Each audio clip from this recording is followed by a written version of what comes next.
everyone, and welcome back. It's time for another exciting episode of Dubai Tech Talks podcast series, inspiring stories of success. Here, we dive into journeys of innovation, resilience, and achievement. Stay tuned for inspiring insights from the leaders shaping our future.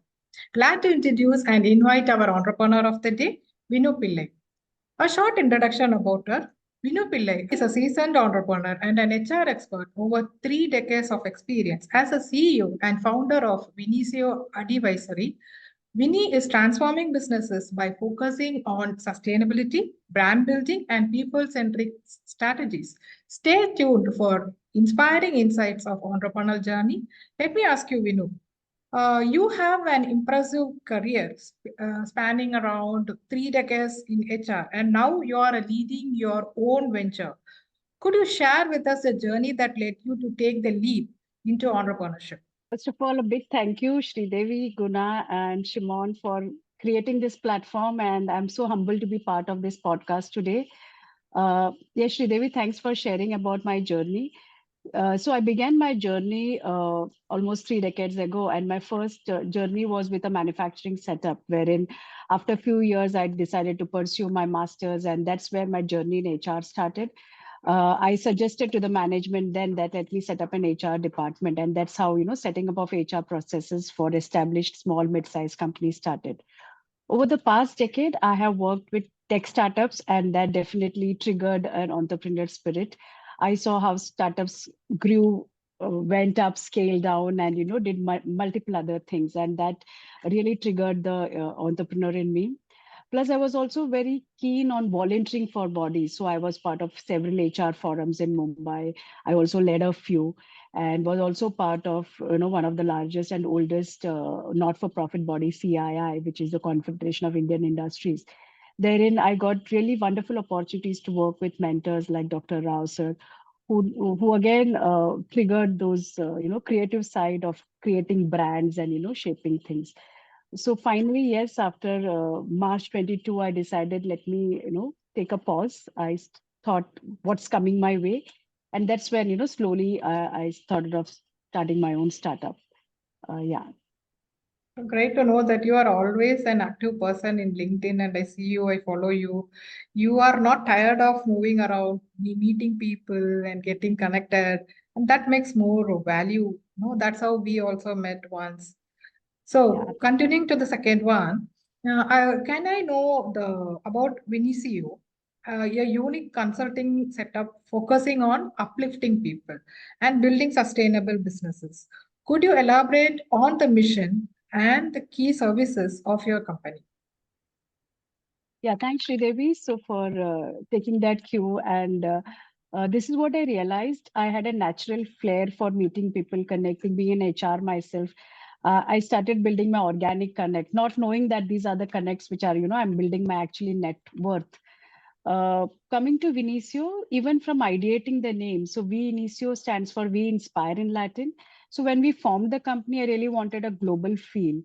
At the same time, we had already registered the brand under the name Advisory. Now, to talk to you about Advisory are consultants, but I added an additional I, misspelled it as Advisory, which talks about the power within. Uh, Being an altruistic person, believing in the dynamics of the universe, the divine power, I knew that somewhere there is a power to connect with people. There is some immense power and potential in every one of us. And the whole purpose was, now that you know a little bit about developing a startup, growing a startup. So thought of collaborating with people, joining like-minded people in achieving their vision. So that's how the business, of building sustainable businesses came up. And also in my previous roles where I have worked with startups, help set up. So any startup, what they would require is HR, marketing, finance, and other consulting advice. So sometimes they're not able to get all these leadership together. That's how we started building a pool of resources, from various domains coming together and helps these startups grow. Habibi come to Dubai was another slogan which intrigued me to come to Dubai, and I met you there. And Dubai is a country of UAE is a land of opportunities, and the diversity in culture and the various opportunities has given me the confidence to be on my own there as well. And thanks always, I don't forget mentioning Shimon, who was the first to welcome me in Dubai and then introduce you to wonderful people like you, who always made it a point that, as you are building communities, let's come together. So hence the journey of working with startups. So as we speak, I'm also trying to look out for a co-founder for a startup in Coimbatore. I'm trying to be a go-to-market person, in Middle East and KSA, and also in southern parts of the world. So there is definitely a lot of potential, and what I feel is there is always a power of one also which is guiding us. So that's the journey of Vinicio. We are also focused as a company on the sustainable goals. And as a company, we are really committed to focus on social impact projects, particularly in the employability and skill development. Wherever country we say employment is a challenge, I'm sure you're doing a lot of talks on AI. Is AI going to take away our jobs? But that is not the case. When you are really creating a skilled nation, you're training the current labor force and also equipping the upcoming labor force, or the talent to the market. You are really building an ecosystem, and Vinicio is committed to that. To talk about some sustainability goals are no poverty, quality education, right to equality, and creating a work environment which is safe and secure for all. Also trying to build a inclusive culture by working specifically on people with disabilities. Now, this is a community, and in UAE, we call them as people of determination. I see a lot of work done by the UAE government, in building an inclusive thing. India is a very diverse country, and there are equal opportunities for people to have. So just imagine the power when, this community also comes into the mainstream employment, and, you create livelihood and empowerment for them. So these are all big vision, and I have a lot of people who believe in it and have joined hands in the journey. So that's been part of Vinicio's journey. Amazing to hear such an initiative from you, and I have learned a little about you. But today I came to know about more what all you are doing, and all the best for from Dubai Tech Talks and as well as from me. Now, as someone who has transitioned from corporate leadership to entrepreneurship and had driven impactful projects like what you have said, what advice or tips would you offer to entrepreneurs looking to build sustainability and people focused businesses, especially being a woman leader?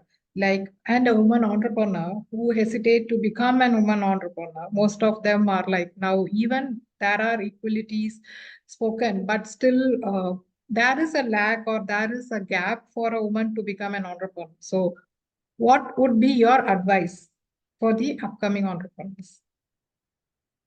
Okay, thanks, Devi, for bringing that out. I would say from my personal experience, though from a very young age, I always saw the glass ceiling. And I remember in my MBA days also, I did a project on the glass ceiling. But as I grew up in my career, I also realized it is not for anybody to push us ahead. It is we ourselves who will take ourselves ahead. So one thing what I realized is, in this gaming, in this changing, ever evolving, changing game, you need to be at least master in one. So what I have realized is HR tech is my strength. So I mean, whatever I will do is, I will try to blend HR with technology to talk about it. I have a technology tool, a psychometric tool, which I'm trying to take in the Indian and Middle East market. So there should be some strong product or services which people can connect with. The other things what I say, like you said, is being a woman entrepreneur. Personally, what I reception that I got, right from Shimon to you, is that people are always welcoming women entrepreneurs, and I never felt a need that okay, they don't think you up there. Yeah, I think the climb up will be steep and higher, but initially, definitely, I did not. I mean, I felt as comfortable talking to the CEOs or to any decision makers. But yes, one thing, I mean, some takeaways from for budding entrepreneurs, though I have yet to build my credibility as an entrepreneur, but uh, some things which I would like to share with the audience is that remain committed to your vision. This journey is definitely filled with naysayers and discouragement. It is always easy to lose your sight, and people will say, "Hey, why did you do this? You can do this better," etc. But you believing in your vision is very, very crucial. There will always be challenges, but remember why you started this in the first place and keep pushing yourself forward. For instance, I keep saying initially in my journey itself, I had some, ups and downs. And then you always think that, hey, are you doing the right thing? You left a big, comfortable corporate life to do something, but remain focused on your vision. Next thing I keep saying is be authentic. For example, in the UAE also people say that there's so much of glamour. You get so overwhelmed, because from a very comfort zone of India, I moved to UAE. But I mean, I never believe that, okay, there is somebody else who is, better than you. You can be the best version of yourself. So don't lose your focus, don't lose your authenticity. Whatever is your strength remains with you. And ultimately remaining, true to yourself and your original business ideas is what gives you success. Never believe that, you can do it all yourself. That's one thing what I would like to say. Believe in the power of collaboration. Yes, the power within you is there, but remember, with the unity comes, more strength. So identify the experts. Try trusting people. I definitely trust people, and then if I feel a discomfort, I also take a step back. Try to weigh your own pros and cons, and believe in the journey ahead. Uh, in the sustainability piece, I'm very inspired by our homegrown Indian woman CEO, Madam Indra Nui, and I just want to quote about how she reminds us building that sustainable business is not just about profits, but what is the creating lasting value you create for all your stakeholders, including our planet and future generations. It's important to innovate relentlessly, embrace inclusivity, and also drive meaningful change. So, with that, I feel it is really important that you remain connected to your roots, you believe in your vision, and definitely do good for the planet and the future generations. So, that's my few words. Amazing. So I liked that believing in yourself, pushing and coming out of the comfort zone, which I always used to say, people come out of the comfort zone and then try your opportunities. And also the way you said that unity is strength, and also you said that experts, yeah, connecting with experts on a right time is also a right way of approach. So that's amazing. All the best for you and your vision and your startup. So that's all. And thank you for listening to this episode of the Bitech Talks Entrepreneurial Series. We hope you found inspiration and value insights from today's conversation. Don't forget to share this podcast with your network and follow us for more stories of innovation, determination, and success. Until next time, keep dreaming big and stay inspired. Thank you.